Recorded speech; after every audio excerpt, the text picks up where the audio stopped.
I have it. It just keeps on giving you notices, so go up on here.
And it will be in Spanish and Korean, and anyone wishing to have translation, whether in this room or online, please go to our website and follow our bit.ly connection, and you will be translated. And we are thrilled to have you part of our meeting tonight, regardless of the language you are listening in. Before we start, I want to say that we have a student here tonight, and therefore we need to be in masks. We have several students. How nice. And we love having our students, and so welcome, a special welcome to our students. Before we do the pledge, I want to report out from closed session. In closed session tonight, we finished the evaluation of our superintendent. It was an honor for the board and the superintendent to work together on his evaluation, and we used a facilitator named Dr. Mark Eckert. And what I'm going to read you a little bit from our report. The Fullerton School District's Board of Trustees continues to take its responsibility to provide feedback to the superintendent through ongoing communication and an annual evaluation very seriously. The performance appraisal is determined by measuring the superintendent's progress in meeting the 5 established goals approved by the board for the school district. As schools open for students during the second year of the pandemic, new challenges continue to be faced by staff and our community. The board is keenly aware of the new threats the Delta variant poses to the health and safety of the school community, and we appreciate the work that the superintendent and his staff have done in maneuvering through the ever-changing terrain of government guidelines and concerns raised by parents and staff. The Board of Trustees clearly trusts Dr. Pletka and have full confidence in his abilities to address these challenges in an effective and empathetic manner. Dr. Pletka cares deeply for the students, staff, and the community, and the board is very grateful and appreciative of Dr. Pletka's presence. There are 5 areas on which Dr. Pletka has been rated. The first is high expectations for students. His rating exceeds. The second is long-term financial stability. We are relieved and thrilled to report exceeds. The third is recruiting, hiring, supporting, and retaining exceptional staff. Rating exceeds. A footnote, during a time of great flux and change in employment, we are very proud of the job that the superintendent has done to find exceedingly qualified people for our school district when needed. Goal 4, welcome and engage family and community, exceeds. Promote safety, mental and physical health and well-being, exceeds.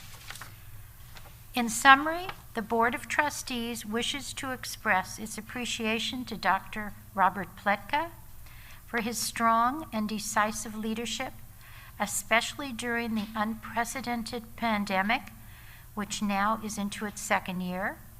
We urge him to continue his efforts to seek ways to retain skilled employees and hire great teachers while addressing the need for diversity.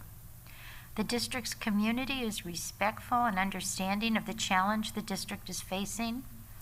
Although we are experiencing declining enrollment, economic uncertainty, and the general unknown of it as to the effects of the pandemic, Fullerton has continued to address all issues with a listening ear. The board trusts Dr. Pletka and is grateful for his skills, empathy, and the care of the Fullerton School District. Thank you. Now I'd like to ask Mike McAdam to lead us in the pledge, which will be followed by something I think our home audience and our district's audience will be very interested in seeing. It is a safety video that Mike has helped put together. Mike? And Scott. The two of you can lead us in the pledge. Okay.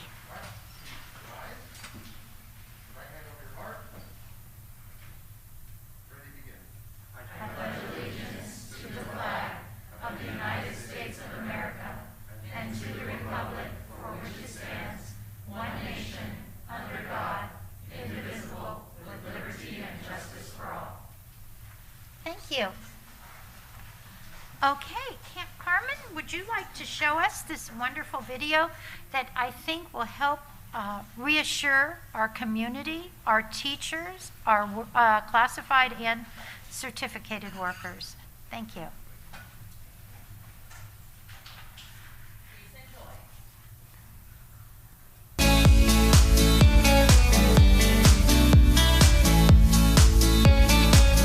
Fullerton School.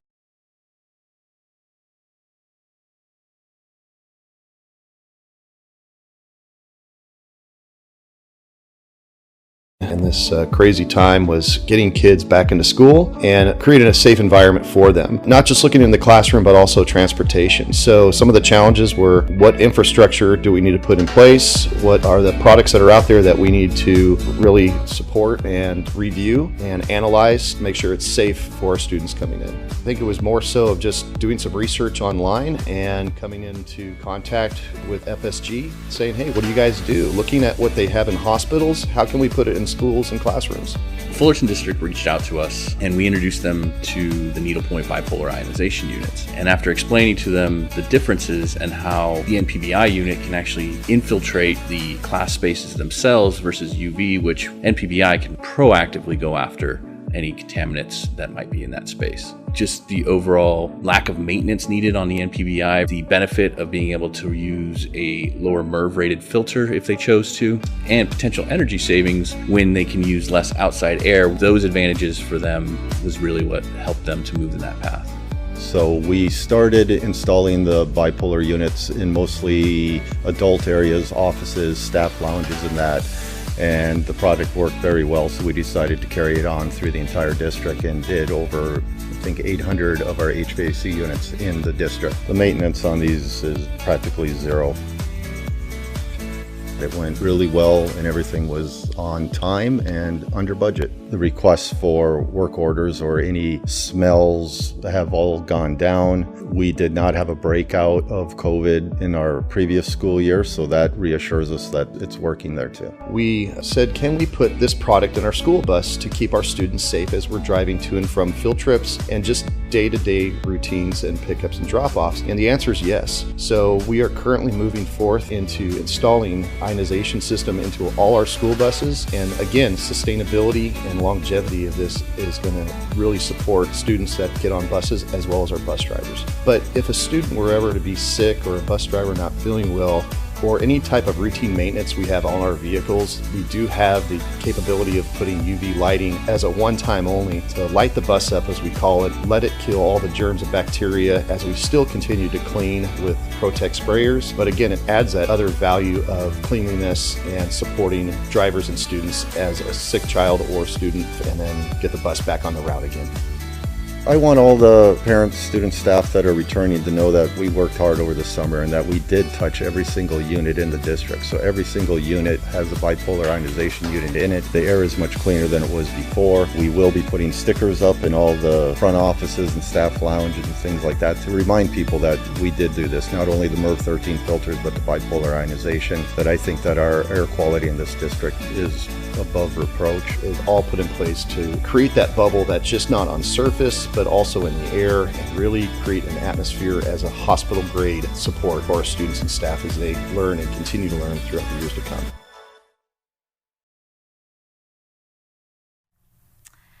Superintendent, now we're going to go to, I think, our superintendent's report.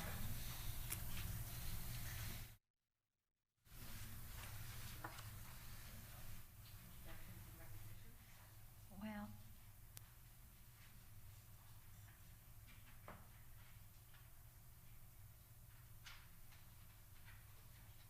so first, I just want to start off and say thank you to all our staff that worked hard to get the school open and to get it open safely. And so there was a lot of work for everything from our teacher preparation to our principals who organized it to our facilities team that readied everything. I try to highlight different departments and different divisions. We are recognizing our custodial staff and facilities that got everything ready for the start of school. We do have a special event awards that will be recognizing our custodians. But I want to give a big shout out to Scott and Albert and Eddie and his entire team for readying our schools. Just join me in a round of applause.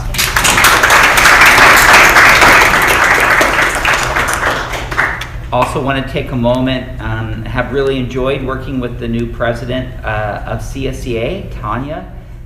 We did, with her leadership, we worked together to do a meet and greet where we had our POW reps from our CSEA, from our sites, meet, talk a little bit about the history of POW, and have a chance to continue the good work. So I don't think Tanya's here, but CSEA, and I don't know if I see is her rep, but just want a big shout out to CSEA working with that, and we look forward to also working with our PALs and FETA, and of course FSMA as well, to do some additional opportunities for our PALs to meet. So looking forward to it, but just a big shout out today, and an especially big shout out to our classified and all their work to ready our schools. So thank you, everybody.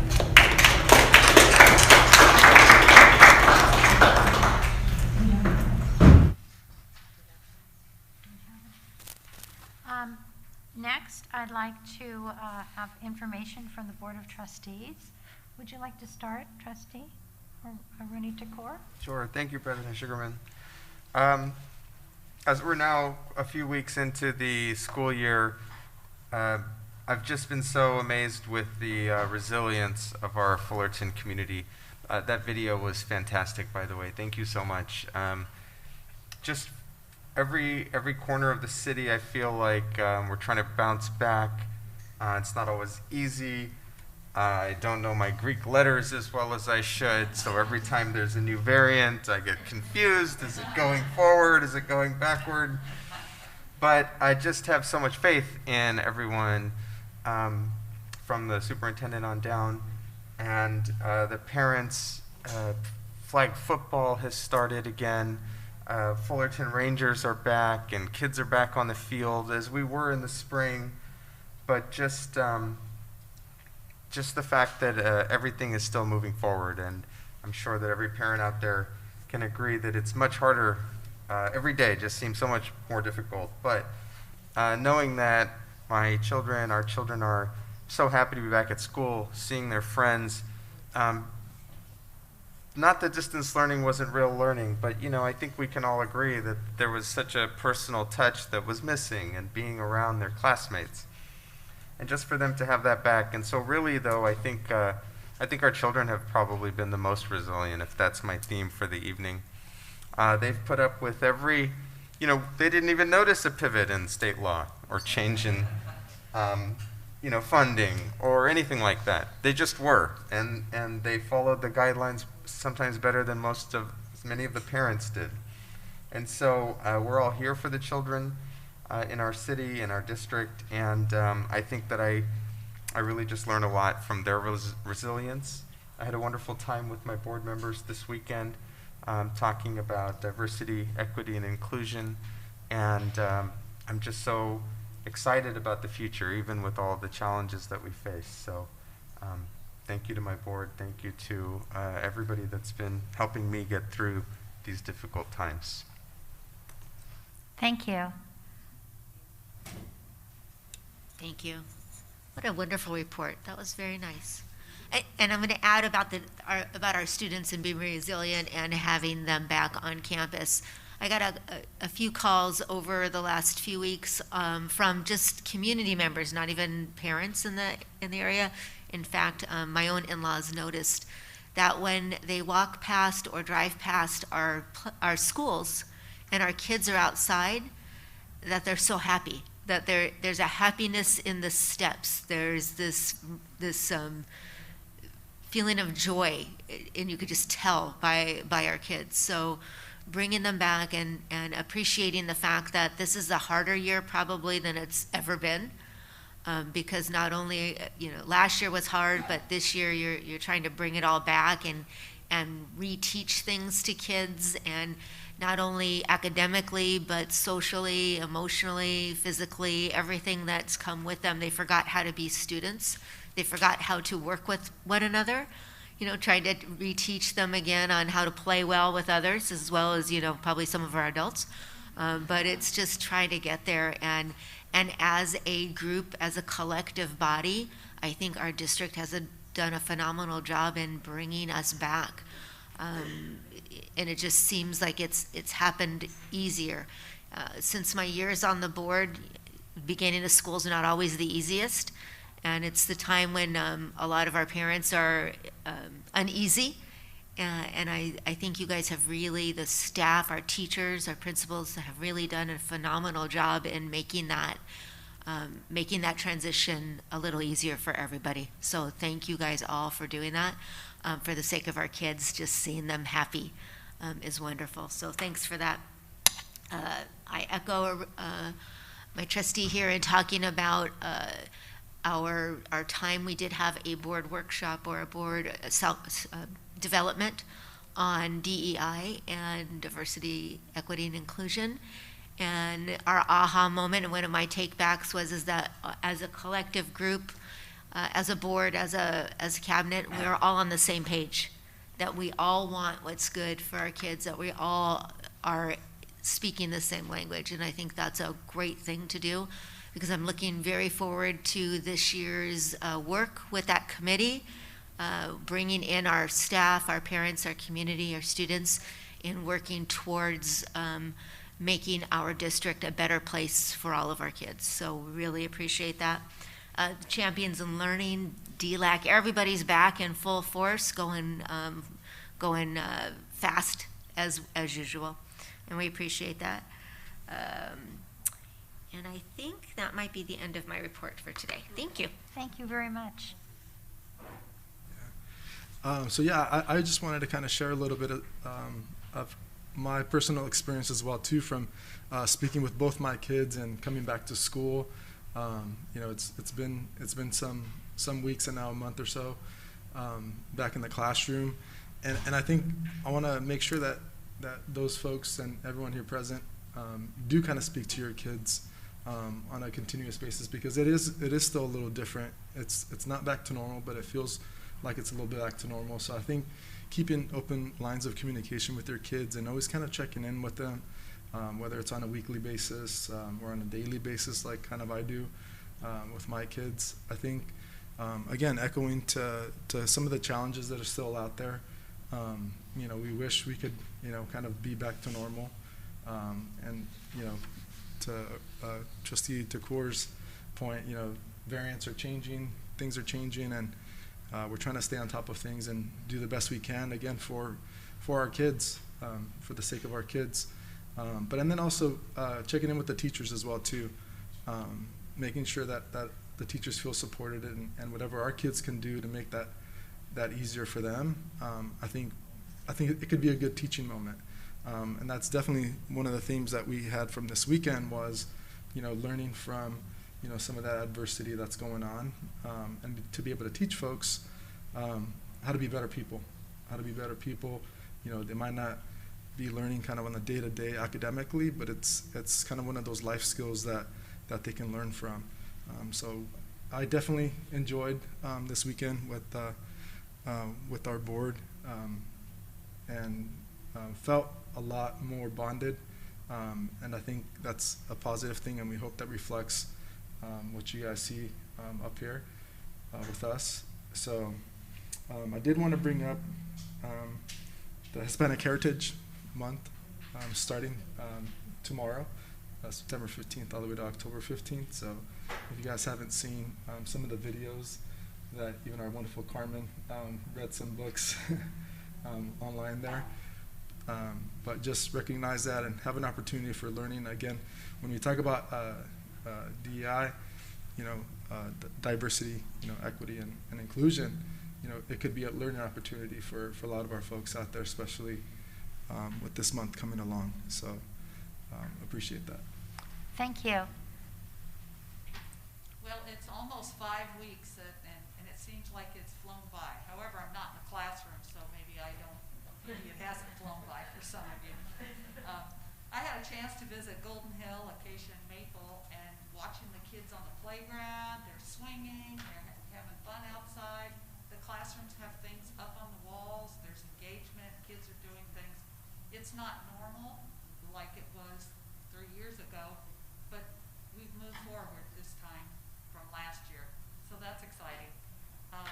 Our retreat that we had on diversity, equity, and inclusion, it was a common goal, and that is one of the most important things of a board and their superintendent and cabinet, is that we're working on a common goal. And our board did a really outstanding job this weekend working together for that. Thank you, everybody. And my last thing is I want to thank Mark for our meeting. That was very engaging, and thanks for the time. Thank you. I want to start off recognizing that we've lost 2 children of our staff members. Miss Beecher lost a child. His name was Hayden, and we feel sad about that. And Pat Padilla lost a son, and we feel sad about that.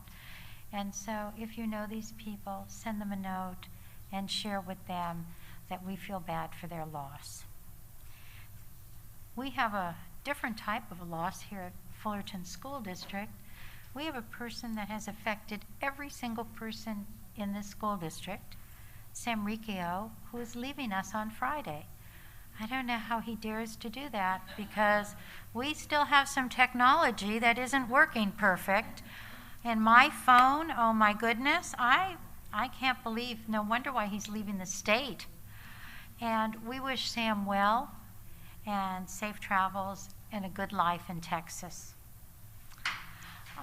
The Fullerton Education Foundation has started up again.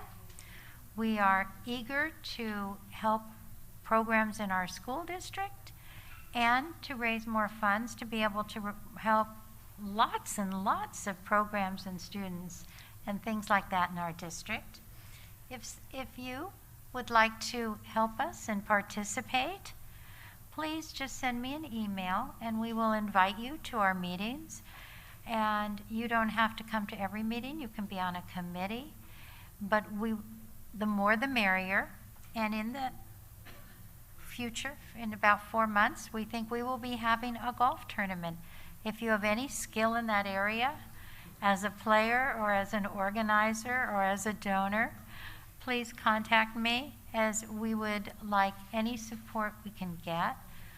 And I'm not going to sit here at this table and put pressure on Janny Meyer to play. But you are all invited when we find our date and our location. So just putting that information out there. And we look forward to continuing to have a great relationship with everybody. Now I'd like to call up representative from DLAC, Ms. Nunzi. Would you like to share anything with us?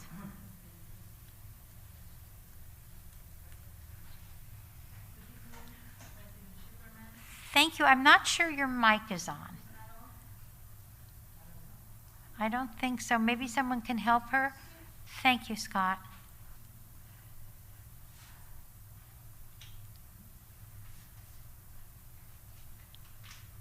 Otherwise, you can use your outdoor voice. Oh, there it goes. Oh, yeah, I can Thank use you. it too. Good evening, President Sugarman, school board members, executive cabinet, and Superintendent Dr. Pletka. Our DLAT committee would like to welcome everyone back to school for the 2021-22 school year. We're excited and anticipate a great year. We want to thank Dr. Pletka for always encouraging our committee's passionate efforts to support our schools and students. We look forward to working with the board and other committees to make the 21-22 school year a huge success. We'd like to invite everyone to our first DLAC meeting of the school year. It will be on Friday, September 24th at 9 a.m. in Ladera Vista Junior High gym. We will offer parents strategies on how to support our children at home academically and emotionally. We hope that you are able to attend. Sincerely, Egle Nunzi. I hope to see you all of you, especially our new principals and assistant principal. We have such a new and wonderful people working for our district, and would like to meet you, all the parents. Thank you so much for all the support they're giving us. DLAC committee is a committee that, you know, is an example of unity, hardworking parents, always, you know, offering the best for our district, our schools, and our community. Thank you so much for everything that you do for us, and we have high expectation, and we respect the hard work of our district. Thank you so much. Mrs. Nunzi, would you repeat the Yes. time, place? Oh, it's gonna be on September 24th at 9 a.m. at Ladera Vista gym. Thank you so much. Thank you very much. We appreciate that, and we appreciate the work that they do. Next, do we have anyone here from PTA? Do we No have a report comment? from PTA. I No do have a report? report that I will be reading on behalf of CSEA. Thank you. The report on behalf of CSEA from Tizoc Castillo. First of all, I would like to welcome back everyone to an awesome 21-22 school year, and I hope everyone has had a safe and enjoyable summer. We recently held our CSEA PAL meet and greet mixer on August 31st, 2021 in the district quad. It was a great success as our new principals and assistant principals were able to meet their CSEA PAL members. A huge shout out to everyone that helped allow this mixer to be a success, from setup, logistics, invitations, agenda, and presentation. CSEA appreciates everyone. A few changes within our CSEA executive board. Terry Gonzalez has stepped down from CPRO, and Sherry Williamson will now be our new chapter public relations officer. We thank Terry for her commitment to our chapter. She remains as a site rep and steward. This left a vacancy for our site representative coordinator. During our chapter meeting last night, Brooke Webb was appointed site rep coordinator. We congratulate Brooke and welcome her to our team. Those are our remarks at this time from CSEA. Thank you, Dr. Pleka, President Sugarman, members of the board, cabinet, and community for your time. Thank you. Appreciate that information. FETA? Hello, Mr. Douglas. Mr. Jacobs. Good evening, everybody.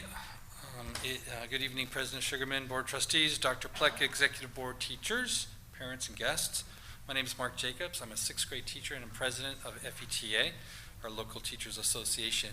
It is hard to believe that we are in our 5th week of school and conference week is just around the corner. I have the pleasure to report to you the teachers of Fullerton School District are happy to be back in person and building relationships with our students and parents. We're busy teaching, implementing small grouping interventions as well as enrichment opportunities. We're excited and appreciate that we now have not only RTI, ELA coaches, but math coaches who are doing an excellent job of working with our teachers and identifying areas of need and tailoring specific remediation programs at each site for our kids. Many enrichment programs such as speech and debate and Fsd Fest are also ramping up again. Many teachers are also pivoting with those students who are needing to quarantine at home by providing independent study programs. FTA would like to thank Dr. Hammett and the district for providing leadership in this area, as state legislation is requiring an abundance of paperwork to document this work. So FETA would like to thank all the teachers that are having to do this, administrators that are having to juggle this, and especially our classified office staff who are helping manage and track independent study. You are truly appreciated. FETA has not only congratulated over 60 new teachers this year, but FETA would also like to welcome, I believe it's 9 new principals that we have now throughout the district. FETA looks forward to working with them in our PAL, or our Partnership of Administration and Labor relationships, regular site meetings with our FETA reps, or PALs as we call them, and administrators help foster open communication and mutual respect for one another, and is essential in an effective working relationship at a site and in the district. Our PAL work is never done, and as our motto states, we won't let each other fail. Finally, FETA would like to recognize all the efforts of Board President Sugarman and all the board members, Dr. Pleka, Dr. Hammett, and the entire cabinet, that all you do to make our schools a safe place and a distinguished place to learn. Thank you very much. Thank you. Do we have someone here from FSMA? Dr. Gilligan. Good evening, President Sugarman, members of the board, Superintendent Dr. Pleka, and Executive Cabinet. I'm Robin Gilligan, and I am the President of our Management Association, and I want to welcome everybody back officially to a new school year. We're well into our 2nd month, and so we definitely want to send our congratulations to our management team who have worked tirelessly over the summer in preparation to open our schools, and our department leads, so a big thank you to everyone to help us start off the year. As you know, we have new members that have joined our management team, both at school sites as new principals and interim principals who have stepped in to help open our schools. And so a big thank you to all of them, and a big congratulations to those that have joined our team this year officially. And I know that there are still more to come, and so we're excited to have others join us as well. So a big thank you to our management team for helping us to kick off our school year. Also, I do want to thank Scott and Mike, who worked to help make sure that we were safe this school year by upgrading some of our facilities, our air conditioning with air scrubbers and in our ventilation system, and that is something that is going to carry well beyond just the purpose of what we were really trying to do. This is something that we can move forward into our future, and so we're excited to have some other safety measures that just keep getting added to what we are already currently doing to help maintain the safety of our employees and our staff. And then also a big shout out to our school site leadership and our school nurses who are working to keep kids safe through contact tracing and responding to individual cases related to COVID. That still is something that we are living with, but it is something that we know how to do, and we are continuing to do it. And so a big thank you to our nurses who have just taken on a leadership role for student safety. Additionally, we're excited this year to focus on social emotional learning, and thank you to Dr. Helene Morris and her team who have prepared teacher training to kick off positive behavior intervention supports and the second step curriculum related to social emotional learning. I know this was a big planning process, and the team is truly amazing and working hard to roll this out to every single school site. And so I know that they've already done some staff training, and they're going to continue to follow up and help coach as we go through this year. So we're excited to bring that on board. And then currently, our site management teams are preparing for parent conferences, as also stated earlier by my fellow colleague over there, Mark. And that's coming up in the next couple weeks. And so this is an opportunity for parents to learn from their teachers how their child is progressing so far this year, and where they may have some resources to help support them with any needs that they may have. Additionally, also ways that we can enrich students so that they can continue to grow. And then finally, I'd like to end with the biggest well wishes for one of our management members, Sam Riccio. He leaves some very big shoes to fill. As we know, and for some of you that don't know, Sam was part of our founding team that helped to implement the Laptops for Learning program many years ago. It wasn't something that was common practice, and it wasn't something that many school districts did, but Sam was a huge part of making sure that that was done with safety and efficacy behind the scenes, and supporting that. And Janny, I know you were part of that team as well too, and so to think that somebody who was right there alongside us with what can our world look like for our kids, we were able to make that happen. And so big thank you to Sam and all of his leadership that he has brought to our district. And we wish him the best, and we will miss him, but we know that he is moving on to a new adventure, and we want to send him best of luck with his move. Thank you. Thank you very much.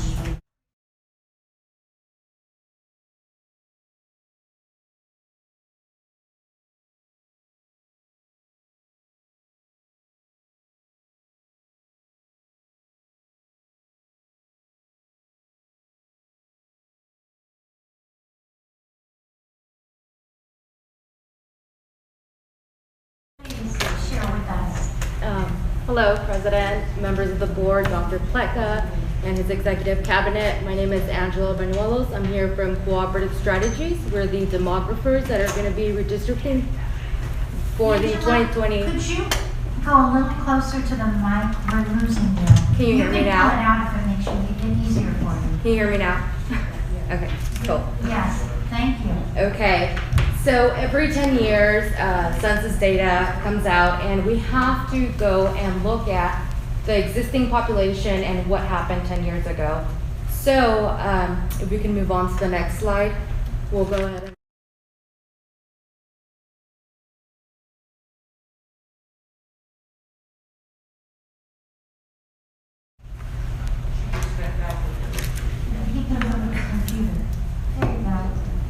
awesome. So, like I said, so every census, every county committee, school district, community college district has to look at their trustee areas for redistricting. So usually we get the data on March 31st for the following census data. Unfortunately, due to COVID and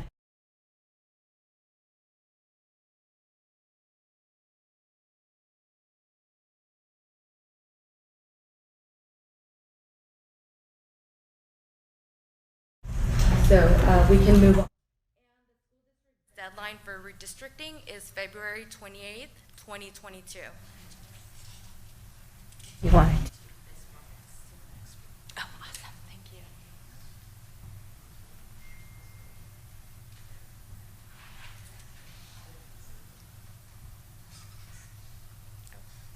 Other way. Good. Great. Okay, so here we have the current Fullerton School District trustee areas that were actually implemented a few years ago when you guys transitioned from voting at large to trustee voting areas. So Nothing has changed here yet, so let's go over the data and what we've seen. Okay.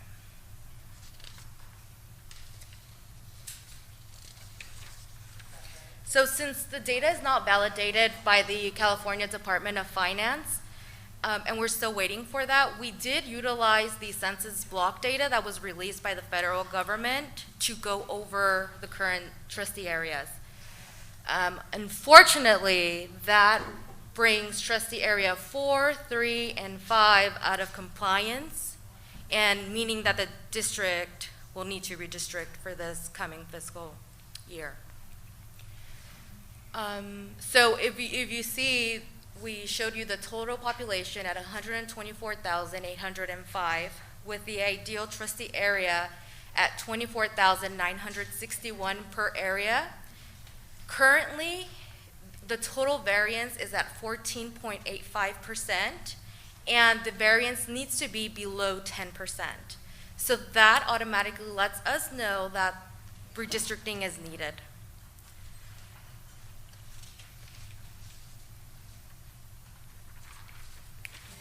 Next slide. So considerations for moving forward for the redistricting process, as many of you who were part of that process a few years ago, the same considerations are going to be taken. So the first two are the most important when considering the redistricting process. So each area shall contain nearly an equal number of inhabitants. So that brings the 10% variance in difference in population. Secondly, the drawing of the has to comply with Federal Voting Rights Act, so no cracking or packing. In other words, no gerrymandering. In layman's terms, if you can draw a tail or a face on it, then that's probably gerrymandering. The area has to be compact and contiguous as much as possible. We keep in mind geographical areas, and we try to keep those together with valleys and those type of areas. Additionally, we have to respect communities of interest as much as possible. This is where community input would be required once we start bringing in those scenarios. You guys live in the community. We just draw the map, so we really would like the public or staff to really give us their input. And we try to follow man-made and natural geographical features, so that would be main streets, major freeways, or anything that can divide sections as your current trustee area looks like. And it's not a deciding factor, and it's really one of the last kind of options that we take is we respect incumbency if possible. We usually put this information in the maps. We try to really utilize the communities and everyone's input, and incumbency is usually a favor within a district or it's not. So it would be really dependent on how you guys see that. Could you state one more time the areas that are out of compliance? Yeah, absolutely. So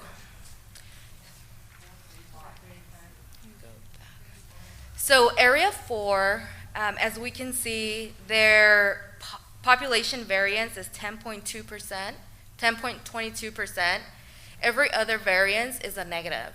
So meaning the population in that area 4 grew over the last 10 years. Additionally, we see that the area with the least population is area 5, which would need to increase that ideal trustee area size with an additional area 3. 3. So what does that mean for the district and their next steps? Yes. We put together a potential timeline for redistricting. We have, today would be the presentation on the process for redistricting.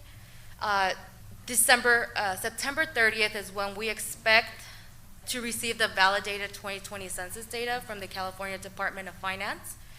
Once we are able to receive that validated information, we'll go ahead and start prepping the evaluation, which would actually bring in more demographic information, and you'll be able to see all the demographic changes that happened within the last 10 years around the district. And then after that initial evaluation presentation, we plan to start adjusting the boundaries and see what we can come up with and post those 7 days prior to the November 16th board meeting.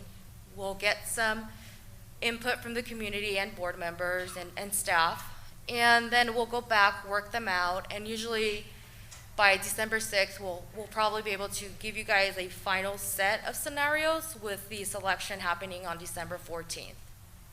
We would be sending the final trustee voting area maps and descriptions to the county registered voters on January 22nd, and that would fulfill your February 22nd, 2022 deadline.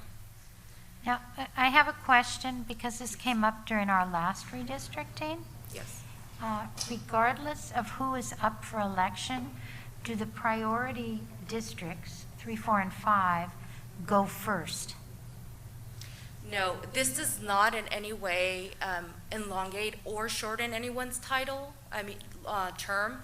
It's just what's going to happen after 2022. So if a board member is elected in trustee area 5 and their term expires in 2024, then that person will run their term out, and then the following person would have to vote within that trustee area. Thank you. Welcome. So I think that concludes our presentation. Does anyone else have any questions or would like to provide any suggestions to the timeline? I have a. It'd be nice if you could get a copy to all board members. And put it on our website. Yes, for sure. I just emailed the board the presentation, and I'll make sure to get card copies and also post it on the website. Thank you very much. Yeah. Thank you for your presentation. I did have a question as far as once we've established all the data, right, because we don't have the real data yet. No, we don't. So once we get the real data and we have the first presentation, how are we, in the past, what we did is we went out and had community meetings, and we were able to reach out to our community as opposed to just posting it and asking them for their opinions. How proactive, or I would like us to be proactive. I'm sure that that's something that the rest of the board probably wants, but what are our plans of being more proactive than to just post it? So the last time you guys did this was a trustee voting area transition process. So that one is a lot more tedious than this one. Redistricting does not have any statutes governing it. So it's really up to the board to decide how they want to do the process and up to the community. Okay. A lot of our clients who are going through redistricting at the moment, some of them are choosing to have a community meeting, others are choosing not to, just provide them the scenarios and then they'll figure it out from there. So it's really up to the board and the community. Okay. So the public can come and input during board meetings? Correct. Yes, they can. Public comment can be made on November 16th and December 6th. Mrs. Nuncy? I'm sorry, December 14th. Mrs. Nuncy, did you have a question? Yes, please. Would I need to translate in different languages? Like Spanish, reading Spanish, yes. Korean? Of course. All of us, we can participate in the process. And we'll really appreciate it. Thank you. Thank you, of course Maybe we will can do it that. maybe we can schedule to have a presentation to the DLAC committee. Absolutely, yes. If it falls, as it falls into the dates, maybe? Does anyone else have any questions on the board? Just that we would probably need to, if we wanted to do open meetings or simply decide here as a board, we get the data in November. We're supposed to have it November 30th from Department of Finance, and that's housed in UC Berkeley. And then the final vote, that could just be right before the deadline for submission to the registrar? So the submission is actually from the Department of Education, and that is a set timeline. And we're hoping that they can extend that, given that the data is like very delayed and it's putting a lot of districts in a strained position. But so far, we need to, the board needs to finalize prior to February 28th, 2022. So that's about 3 months. Yes. So if you would like to have a community engagement meeting, we can push the finalized meeting for the boards for January. And then that still gives the board enough room to kind of delegate tasks or have any community input meetings after that, and then just meet that February 20th deadline. Thank you. Any other questions? The audience? Thank you for coming and sharing. Yeah, thank you, board, and I look forward to seeing you on the 12th. Thank you. Okay. Just one thing. Yes. So at this point, it really isn't an actionable item. I just would like just some direction if we can proceed with this. Of course, we can make adjustments along the way, but if this is, generally speaking, okay with the board, we would begin taking action to meet this timeline. Do I have a motion? Can we vote on that? You don't need a motion. In this just case, one hand. Just yeah. some direction. Okay, Rooney, do you want to start off? Yes. Superintendent Pletka, given the fact that the information is delayed from the government, but we should be receiving the data in November of this year with a deadline of February 28th, 2022, I'd ask that you and your staff work with the consultant to make sure that we meet all necessary timelines. Great, thank you. Beverly? I would agree with that. I do want to make sure that we do have some community input as well. Great, thank you. Thank you. Yeah, I also agree with that. As far as the community input, I would like to make sure that we do outreach both internally with groups and community and parents within the school district, but then also outside of the school district as well too. Thank you. I'm good with it. So I think that's the direction. Great, thank you all. Thank you very much. Next, we have public comments. The board meeting follows rules of decorum. Do we have anybody present who has put in a request to speak? Not seeing anyone, we will have you read the public comments. Oh, Mrs. Nuncy? Oh, 1 minute, then let me read the rules. Per Board Bylaw 9323, persons who wish to comment on topics included on the open session agenda item are invited to submit comments via email to the the board limits the total time for public input on each item to 20 minutes. The total time allowed for public comment shall be 30 minutes. Public comments about an item that is on the agenda will be heard at the time the agenda item is considered by the board. Public comments about an item that is not on the posted agenda will be heard at the beginning of open session when called upon by the board president. No action or discussion may take place on an item that is not on the posted agenda except as expressly authorized by law. Since the board cannot take action on items that are not on the agenda, such items will be referred to the superintendent for handling.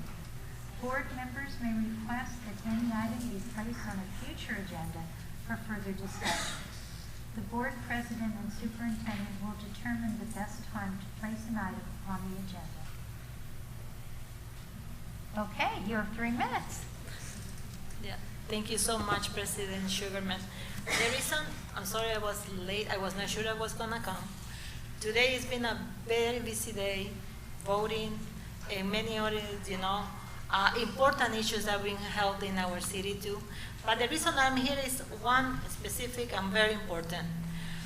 I would like to recognize, I know all of you were part of the performance, the evaluation, the performance, and our superintendent, Dr. Robert Pletka.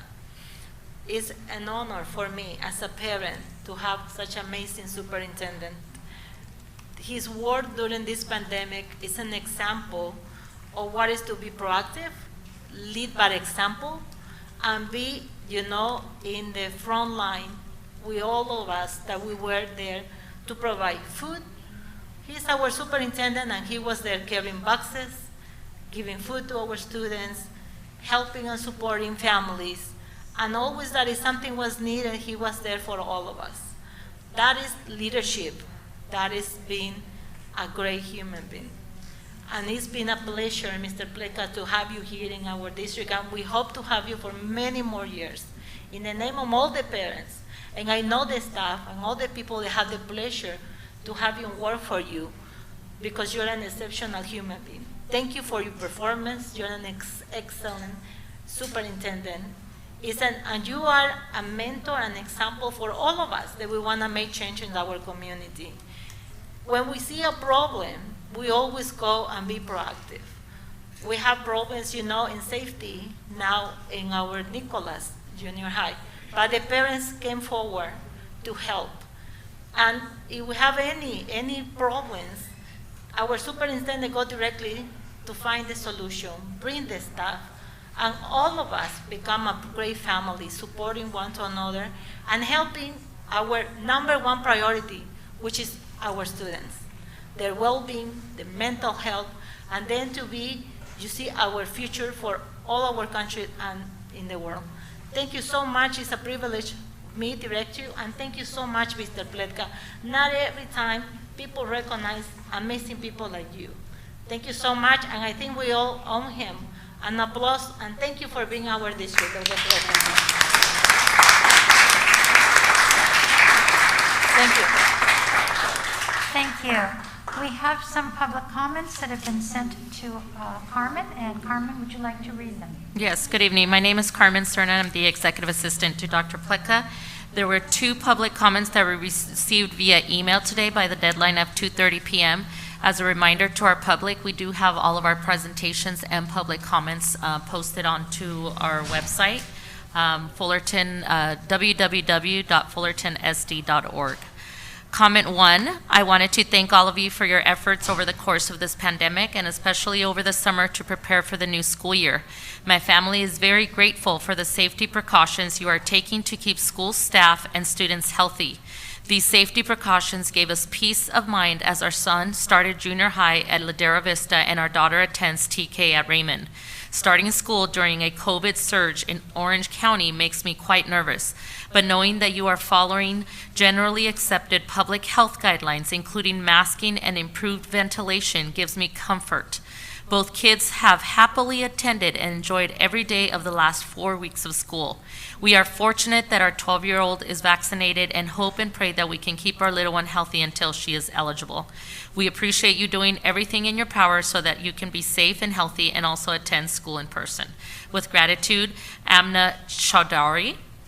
And the final comment, number 2, I want to voice my support for the Fullerton School District mask requirement. I know you have received many emails, phone calls, and in-person comments about this issue. Polls show that the majority of Americans favor requiring K-12 teachers and students to wear masks in the classroom. Especially with the highly infectious Delta variant circulating, removing masks indoors could be a recipe for disaster for in-person learning. Just one infected child could spread the virus to an entire class, especially in elementary schools when no children are yet vaccinated. If we move toward a maskless or mask-optional environment, especially among children under 12, we risk losing the safety measure that so many of us desire and deserve for our children. This is why both the CDC and Academic of American Pediatrics strongly recommend masks for unvaccinated children in schools at this point in this pandemic. Until all school-age children have the opportunity to be vaccinated against COVID, we need to continue to protect them. Last school year proved that kids could go to school and remain safe, even during a global pandemic. Why was this possible? Masks. Masks worked last year and most children adapted well with the support of the parents and teachers.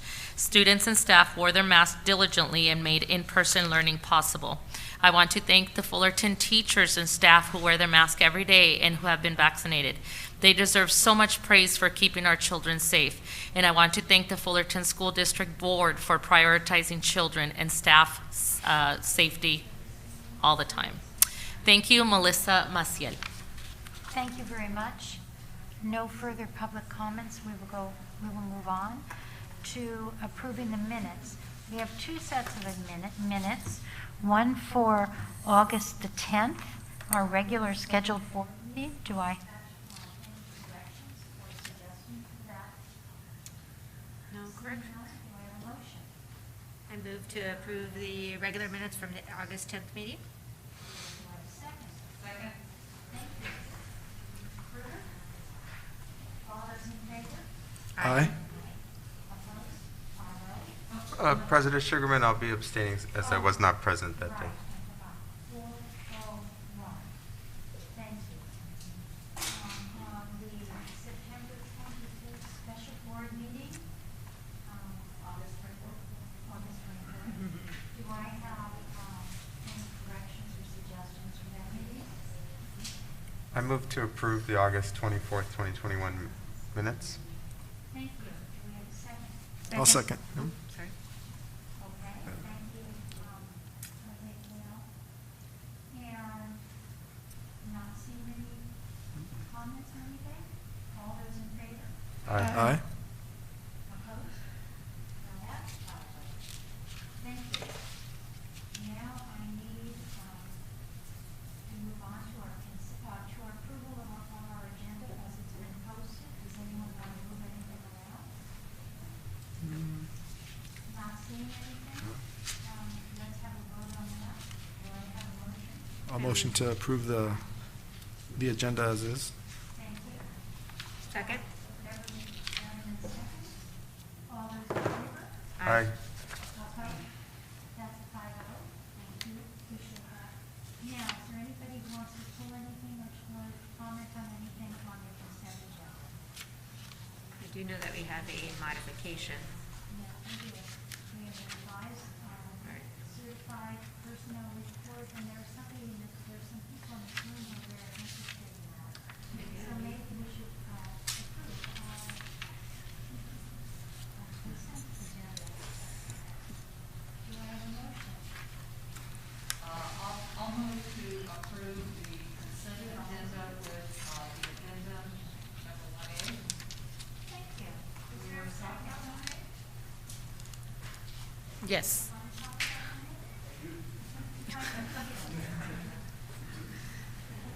And just a friendly reminder, I know our mics sometimes tend to waver on the volume, so if we could just continue the volume at a good level, that would be great for our audience. Thank you. Outside voices. Good evening. I'm Chad Hammett, the Assistant Superintendent of Human Resources, and it's my pleasure this evening to be able to introduce 3 new principals to the Fullerton School District. So I'd like to start out with Hannah Lim. She's being recommended as the new principal of Beechwood K-8 School. And Stephanie Guppy, new principal of Laguna Road Elementary School. And Caroline Llewellyn, who would be the new principal of Hermosa Drive Elementary. We're very pleased to have each of them join us. Both Hannah and Stephanie have been with the district for a number of years, 16 and 17, I believe, to be exact. And then we're happy to have Caroline join us as a new member to our team, and they will be introducing themselves to their staff and being involved in their community, and we really look forward to their contribution and what they bring to our district. Thank you so much and welcome.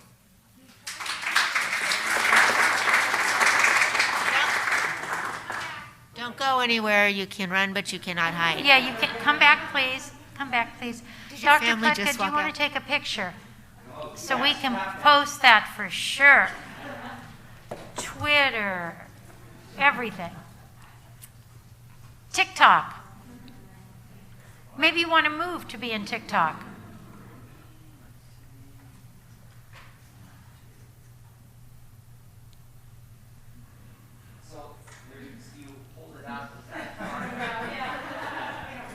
Thank you. Does anyone want to introduce anyone? Does anyone have anybody here still? Caroline had somebody here that But they left. I'm so they lasted sorry. as long as they could. I'm so sorry. Stephanie, Hannah, you're good? Okay, in about 3 minutes, your phones are going to explode. So if you decide to go out and take those calls, feel free. They're waiting for us to say aye first. Okay. May I, is there anything else we'd like to talk about in consent? I need a motion to approve. We need a second. I do need I'll a second. second. Thank you. I'll second. I think we already did that. All those in favor? Aye. Opposed? Congratulations, ladies. We welcome you. A birdie told me that in the process of this selection, one of the very first process pieces had like 15 people doing interviews. I would like to thank everybody who worked diligently through the entire process, from screening the online applications to the final interviews of former employers to the final selection. I know you worked with the thought of our students having the best possible leaders at their sites, and for that, as a board, we thank you for your efforts very much. Thank you. Now we're moving on to a public hearing, so I have to get my script ready, if you don't mind. I now declare a public hearing at 7:25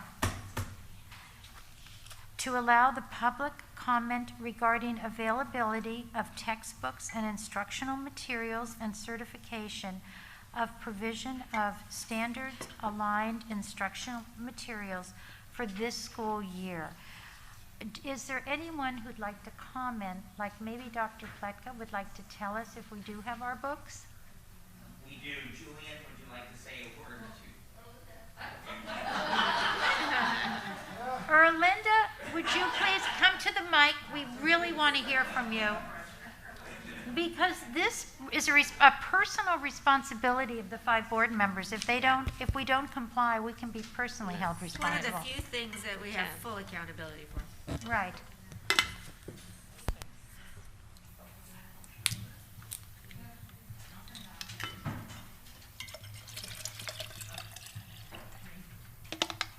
No?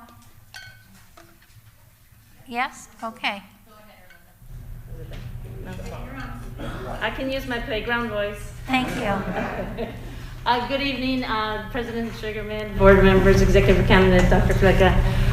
It is great pleasure to let you all know that we are in compliance, one with our Williams visit, and we are working with our facilities visit as well, that we are looking at our compliance, and we are all go. We have no discrepancies, and all of our textbooks are accounted for, and every student has their textbooks in check. Thank you. You're We very really welcome. appreciate that. Okay. Okay. Are there other comments from the public? Anybody? Okay. Hearing no comments, or if there are no additional comments, I now declare the public hearing closed at 7:27. Thank you. Appreciate your input. We're going back to our board meeting. We have some discussion items, and let me get down to them. The first one is Resolution 2122-04 to ensure availability. Oh, that's our first one we've already done. Our second one is adopt Resolution 2122-03 to approve the recalculation of the 2021 appropriation limits and establish the 21-22 estimated appropriation limits calculations. Dr. Rob, would you like to comment?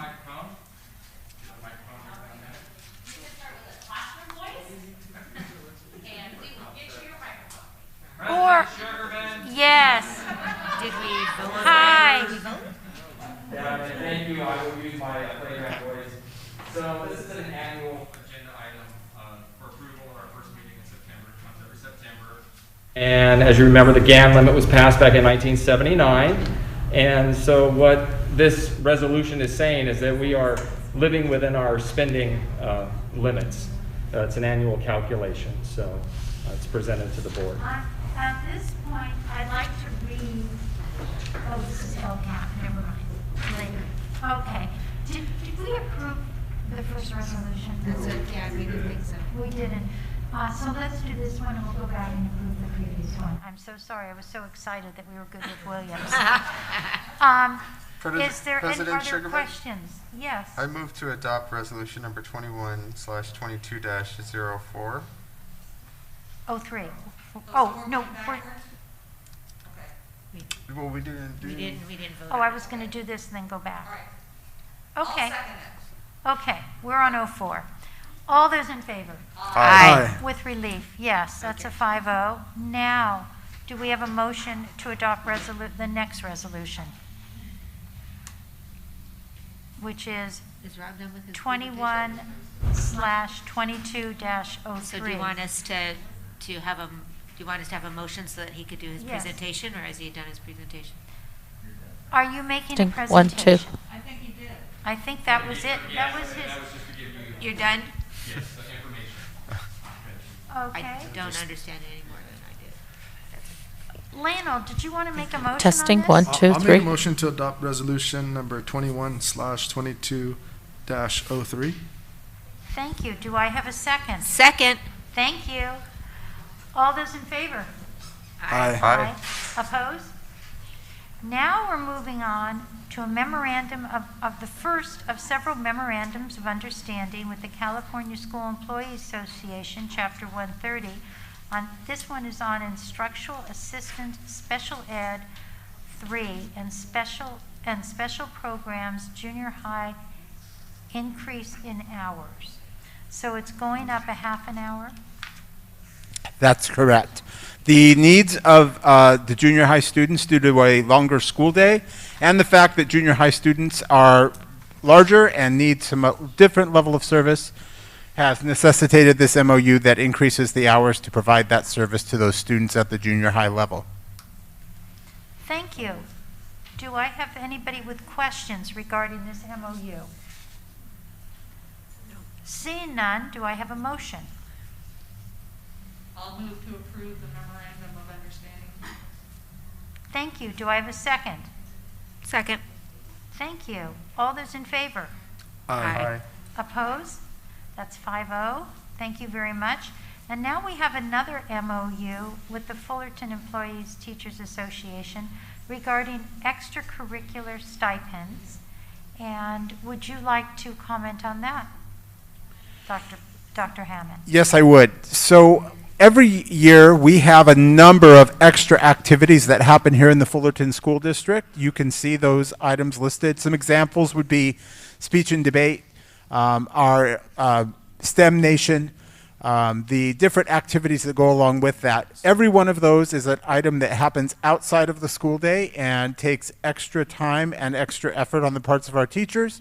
And every year we reevaluate the amount of time that takes and they appropriately negotiate a stipend that goes along with that activity. I would like to take a moment here to thank the representative from FETA, Pamela Zinell, for her hard work on this. Is there anyone with questions for Dr. Hammett? I know that some of us had questions and already asked you. Do we have a motion? I'll move to approve the memorandum of understanding with the FETAs. Thank you. Is there a second? I'll second. Thank you. All those in favor? Aye. Aye. That's 5-0. Thank you. Now we have another memorandum, which is between Fullerton School District and the Elementary Teachers Association for quarantine independent study. It is the most complex chart one has ever seen in their life. Complex funding, complex illness. So it all folds in together. And all of us have studied this, and it was presented to us at a different point. So as we go through these, I want to be sure that our listening audience and our live audience knows that we are not just Oh, move yes, move yes. We have actually looked into these and asked questions and appreciated Dr. Hammett's input to explain things to us. So do I have a motion on this? I move that we approve the memorandum of understanding between the Fullerton School District employees or Elementary Teachers Association for the quarantine independent study that's caused everybody havoc. Yes. I'll second. And not only And that causes changes havoc, as you but- turn your, it changes every time you look around. And it causes amazing quantities of paperwork that the government would like. So, all those in favor? Second. Oh. I thought it was a second. That's okay. All those in favor? Aye. Aye. Opposed? Thank you, guys. Thank you again for 5-0. that one. That was, I am sure, not an easy task. And now we're on F. Would you like to explain that, Dr. Hammett? Yes, item F is a memorandum of understanding with our Fullerton Elementary Teachers Association. This is an annual MOU that provides for independent study PE. This is particularly for students at the junior high level that are participating in high-level athletics and are able to use those high-level athletic practices and competitions as an independent study in substitution for their PE class. And we have very few of those, but we address them. Correct. So, do I have any further questions for Dr. I bet Hammett? Stephanie likes that one. Do you want to make a motion? I move. To approve the memorandum of FETA independent study PE. Thank you. Do I have a second? I'll second. Thank you. It should have been a Rooney. He has the whole soccer thing in his front. I have to give You want other a people a third? chance once in a while. Oh, okay. All those in favor? Aye. Opposed? That's a 5-0. The next one, memorandum of understanding, Dr. Hammett? Yes, this memorandum of understanding is between Fullerton School District and Fullerton Elementary Teachers Association regarding Wednesday early release for preschool staff.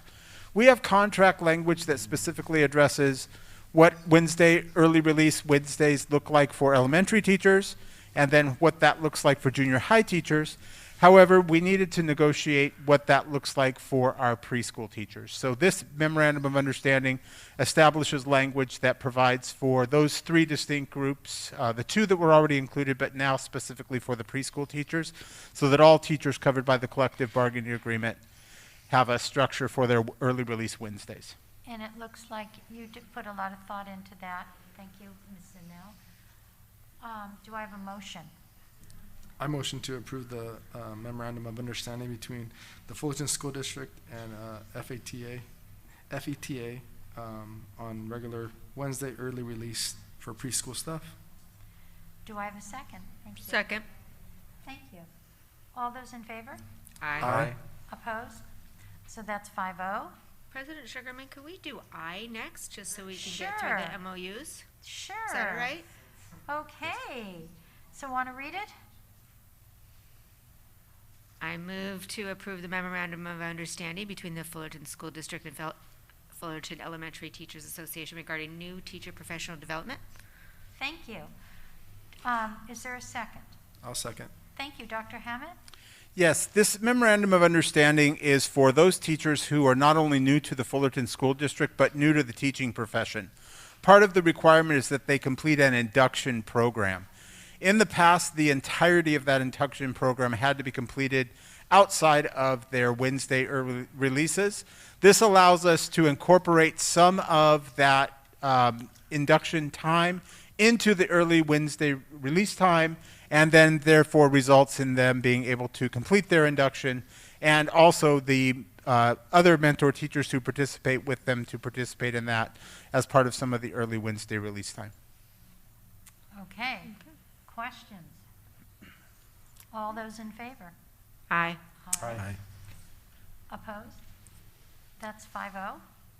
Now we'll go to H. It seemed like that was so easy, That's but I'm Rob's. sure that took so many hours.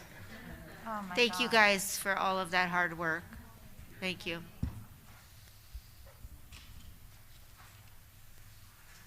Oh, you're back again. Back again. He's there. Yeah. We're back again. Good evening, Board President, board members. Cabinet, and guests. We're here tonight to present the unaudited actual presentation for the unaudited actual report. Why is it unaudited? Our auditors will be here over the next few months, and then we will present that audit in January, so that's why they call it unaudited. They are the actuals. It's where we actually ended up the 2021 school year as of June 30th, 2021. So again, what is it? It's a state-required format. We do this every year. It's a statement of our revenue, our expenditures, and the changes in those revenues and expenditures from when I was here in June presenting the budget.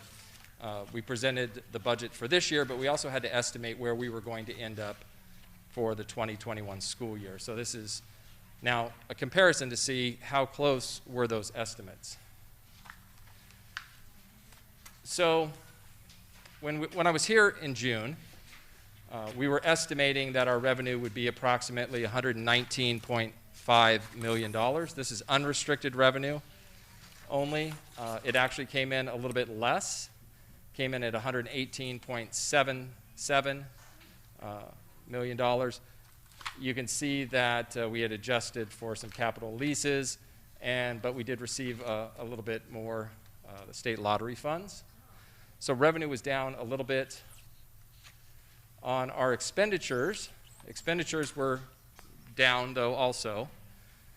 You can see that our certificated salaries, classified salaries, employee benefits were very close.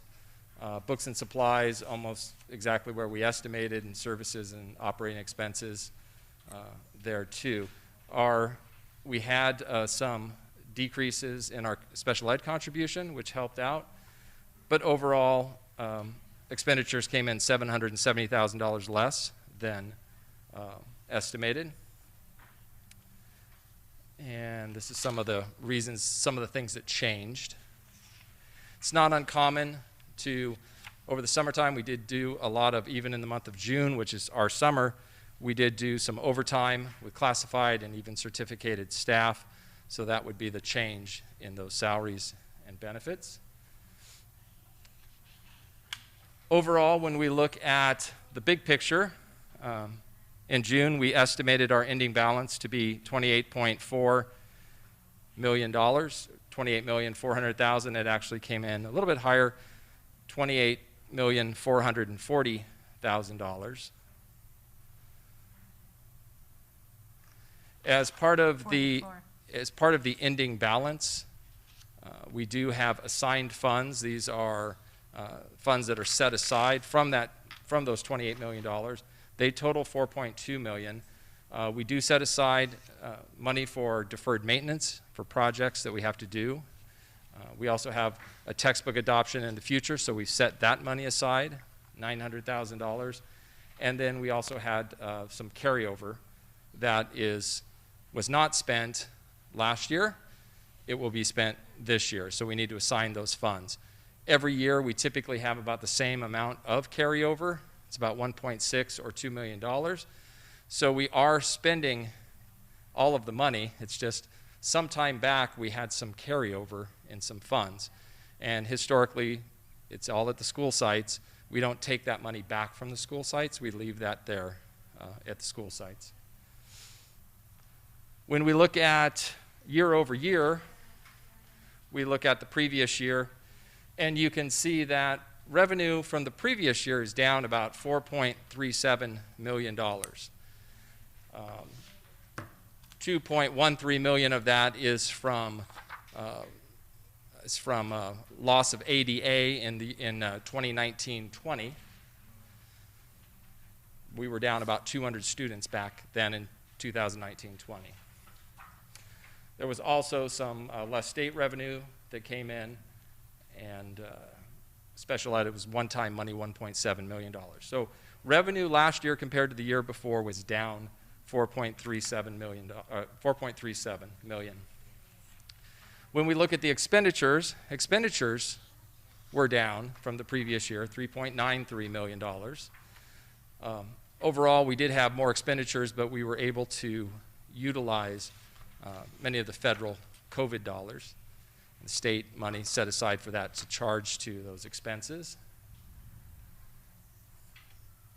So when we look at a year over year, we started the year with $30.88 million last year, and we ended with 28.45, which is a little small deficit spending of $2.43 million. And when you think about what happened last year, the unprecedented,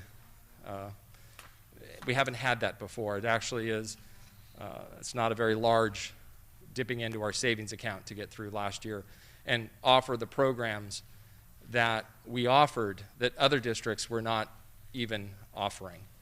So this includes the 118 million that we were, almost 119 million that we were backfilled by the government. So we received, these are the unrestricted funds. Yes. Our federal dollars, we received about $50 million in restricted funds, so this is not, and we did not use all of those restricted funds last year. They did not need to be spent and used last year or even this year. So we have budgeted those out for this year and the next 2 years, actually. So we are allowed to carry them over? There are certain ones that we were. So the ones that expired June 30th of last year, we spent all of those funds. We're going to use the funds that expire first. Oh, of course. Of course, yes. We will not be sending any dollars back.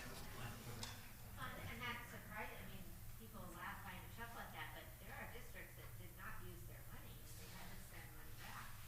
There are many districts, and I saw this happen in the previous recession, that received money and they did not spend it and use it for what it was intended.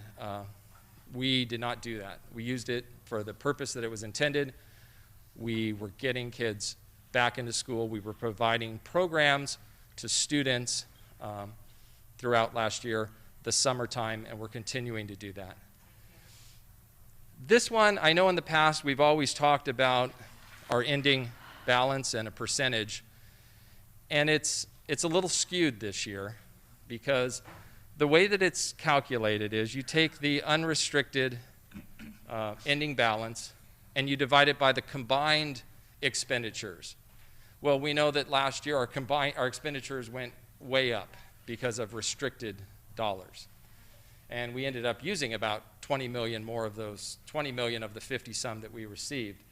So when you do that calculation, it's why there's an asterisk by there. It says 16.16%. So I know traditionally and historically we've had an ending balance that's been around 20%.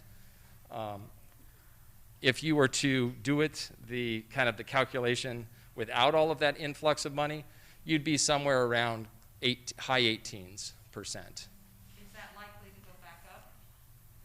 Is that likely to go back? The way that would go up, there's two ways that could go up. One is the ending balance could go up, or the expenditures could go down. And as you can see, over the last 5+ years, expenditures have not gone down.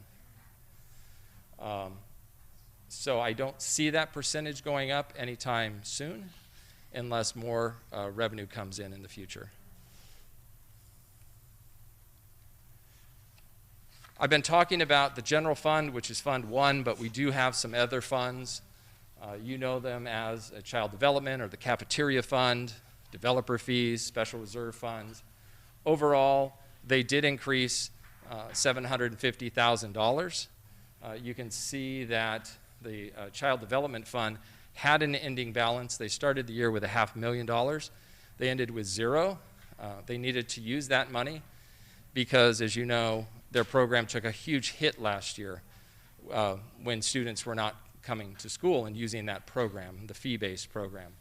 So that took a big hit. Cafeteria fund, actually, not surprisingly, went up a little bit. We were providing a lot of meals last year that were reimbursed, so that is good news. Overall, though, Fund 25, which is the developer fee fund, I'll be presenting that, I believe, at the next meeting in September of how those funds, what we received and what we used those monies on. So overall, the other funds are still very stable. It's incredible that you're estimates are so very close to the reality? That I've never had estimates that close, but I don't think we've also put in the amount of time that sometimes it's usually rushed. We were rushed this time, but the director, Melissa, myself, we spent a lot of time on this to make sure that our estimates were spot on. And I told Melissa, I said, well, we were within $40,000, $45,000, so it's going to be tougher next year to get even inside of that. But we will try. So we still need to proceed with caution. Some of the things that have been up here before are here again. We do have health costs that are continuing to rise. We do have declining enrollment in our district. STIRS and PERS are starting to level off, but we have seen increases in STIRS and PERS over the last few years. Those are certainties. Those are things that we know. Uncertainties, COVID-19 continues and will continue to be an uncertainty probably for at least another year or two. I don't see it. I think it's going to stay around in some form. Our attendance rate, we're doing everything possible to keep our attendance rates up. That's why it's so important when we have students that are home on quarantine that we still provide programs. Mainly, we're providing educational programs that are needed for those students. But there is also a funding piece to that too. That's not the primary reason why we're doing it, but we can't ignore the fact that there's a funding piece that's attached to that. The economy is still a little uncertain. I don't know what the outcome of the election it will be for today. Stock market's at an all-time high. It's been pretty volatile these days. Federal funding is still uncertain. Will we receive more funding? Possibly we will, but we don't know. So we still proceed with caution. We don't stop spending and we don't stop providing programs for fear, but we do so with caution. So our next steps are to, the board will take action on this. We'll submit the unaudited actuals to the county. They will then forward it to the state. We're going to continue to monitor our enrollment and our spending. We'll do the independent audit. We'll come back in January with the results of that. We'll continue to update the budget, and I'll be back in December with the first interim, which first interim report will kind of show us where have we gone from July 1st of this year all the way up until the end of October, which are the first 4 months. As usual, I do want to thank the business staff, Ed Services, Human Resources Division, everyone in our payroll, Maria and Joanne DeClaro and Damian Ibarra, and especially Melissa Greenwood, who worked many hours on this. It's not an easy report to do. It's complicated by the fact of there was a lot of federal money that we were accounting for and having to account for that. So a successful year in closing, and with that, I will take any questions that you may have about the report. Hi, Dr. Coughlin, can you go back to the other district funds and discuss Fund 51, the bond interest and redemption? Sure. And why is that zero? Or close to it, right? Yeah, so what that is well, not the building bond, but bond interest and redemption. Oh, the bond interest, yes. Those are funds that the money's collected, it sits in there, and that's what we pay back when we receive the money from the property taxes. The money sits there. We then have to pay the bond back. This is the previous bond. Right.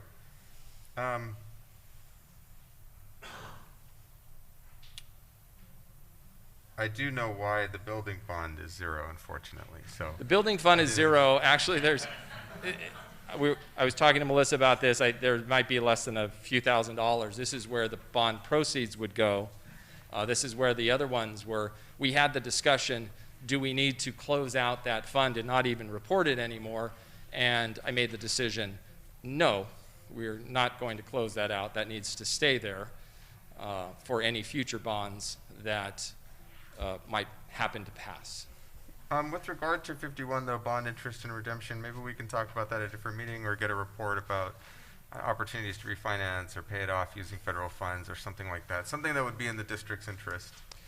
Right, perhaps. and I can tell you that we have in the past, we have refinanced those. Overall, it was a savings to the taxpayers. It was a very small savings, but when it added up, huge. And so we continue to look at that. We work with Tim Carty, our financial advisor, to see where the rates are and is it a good time to do that. So I can certainly prepare a report on that fund and provide it as a board update. And then from there, if that's a presentation that you would want after that, we can do that. Thank you. Thank you to the whole staff and team. Does anyone else have any questions? Yes.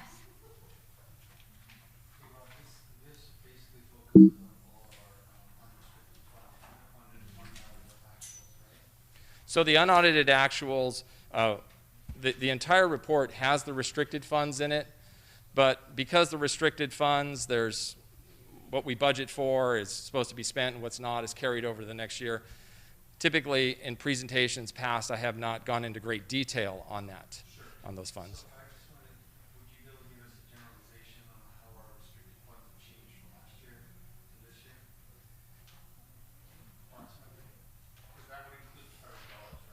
Sure, I can, yeah, let's take a look here, yeah. You have combined in here, correct? Summary combined, correct. So when you look at, okay, let's take a look here.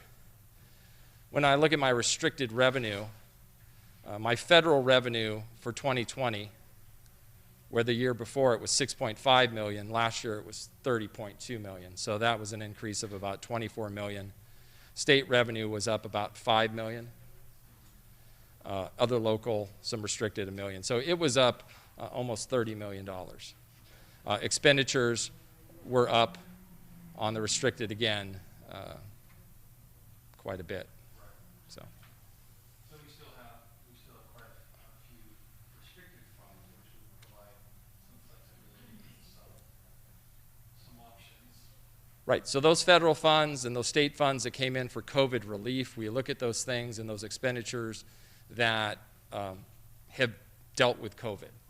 So we have to, while they are restricted, we continue to look at those to make sure are we doing everything possible to use these restricted funds to handle the expenditures that we've had this year due to COVID. For example, increases to, we've had playground supervisors, huge increase. So we use the funds for that. If we've had to do a lot of social distancing. So we look at, do we have to purchase some tables and things like that. The ionization. Right. And so when we use those dollars, we want to look, and we're obviously going to use them for things that are COVID related. When we can use them for things that are COVID related, that also will continue to benefit the district, that's a double win. Does the public have any further questions? Not seeing any. Is there someone on the board who'd like to make a motion regarding this? And thank you for your presentation. I move to approve the 2021 unaudited actuals and concurrently approve the 2021-22 revised budget, etc. That's a line. Okay. Is there a second? I'll second. Thank you. Further dialogue? All those in favor? Aye. Aye. Opposed? Thank you. And thank you and your whole team, and please convey that to them. I accidentally walked in on the payroll today, and I forgot to say something, and I feel bad about that. Board goals, that's the next thing on our agenda, and we had discussed keeping them the same because they weren't complete.